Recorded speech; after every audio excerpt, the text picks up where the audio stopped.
తాకట్లో ఉన్న మీ బంగారాన్ని విడిపించి ఆ రోజు ఆన్లైన్ రేటుకి కొంటాం. Sharma gold company.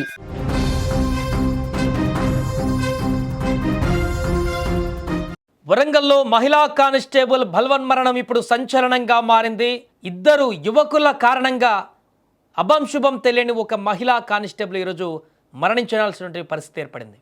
ఎన్నో నిద్రలేని రాత్రులు కష్టపడి కళ్ళల్లో ఒత్తులు వేసుకొని చదివి కాకి దుస్తువులు ధరించి సమాజానికి రక్షణగా నిలవాలనుకున్న యువతి నేడు ఇద్దరు వ్యక్తుల వేధింపులకు బలైపోయింది. వరంగల్ ఏఆర్ విభాగంలో కానిస్టేబుల్గా పనిచేస్తున్న అనిత ఆత్మహత్య ఇప్పుడు తీవ్ర విషాదాన్ని నింపుతోంది. పర్వతగిరి మండలం సీత్యా తండా లాంటి చిన్న ఊరి నుంచి వచ్చి పోలీస్ కావాలని పట్టుదలతో అనిత ఉద్యోగం సాధించింది.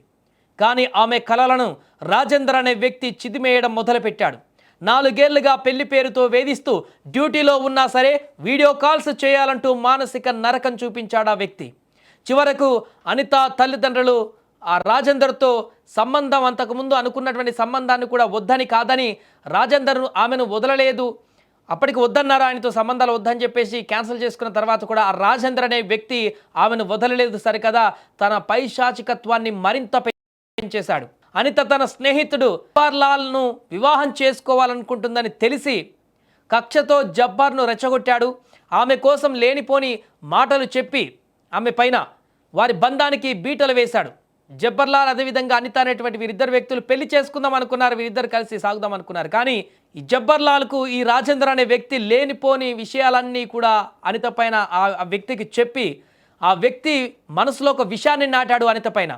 దీంతో జబ్బర్లాల్ కూడా తన అసలు రూపాన్ని బయటపెట్టాడు.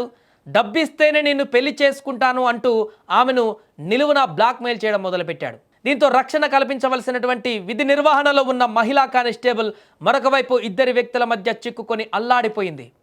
తన జీవితం నాశనమవుతుందని, చావే నాకు దిక్కని అనిత రాజేందర్కు ఫోన్ చేసి ఏడ్చినా, నీ వేధింపులు నాకు ఎక్కువైపోతున్నాయి, ఇంకా చాలు, నా జీవితం అల్లా కల్లోలంగా మారింది అంటూ ఏడుస్తూ పెడబొబ్బులు పెట్టినా కూడా ఆ వ్యక్తి కనికరం లేకుండా చస్తే చావు, ఎక్కడైనా చెప్పుకో అంటూ నిర్లక్ష్యంగా మాట్లాడుతూ అనితను దూషించడం మొదలుపెట్టాడు.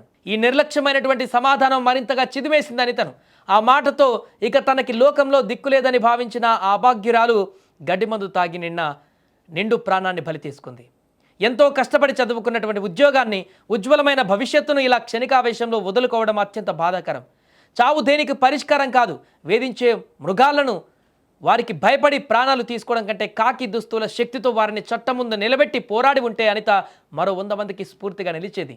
మనం ప్రాణాలు తీసుకుంటే శిక్ష అనుభవించేది మనల్ని ప్రాణంగా ప్రేమించే తల్లిదండ్రులే తప్ప మన చావుకు కారణమైన ఆ కిరాతకులు కాదు. సమస్య ఎంతటిదైనా కూడా ధైర్యంగా ఎదుర్కోవాలి. చట్టం, వ్యవస్థ మనకు తోడుంటాయని కూడా నమ్మి పోరాడాలే తప్ప ఈ విధంగా తనువు చాలించకూడదు.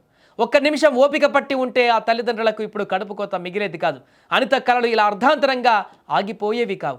ఏదేమైనా కూడా అనిత చావుకు కారణమైనటువంటి ఆ ఇద్దరు వ్యక్తులను ఇప్పుడు తీవ్రంగా శిక్షించాలంటూ కూడా డిమాండ్లు వినపడుతున్నాయి.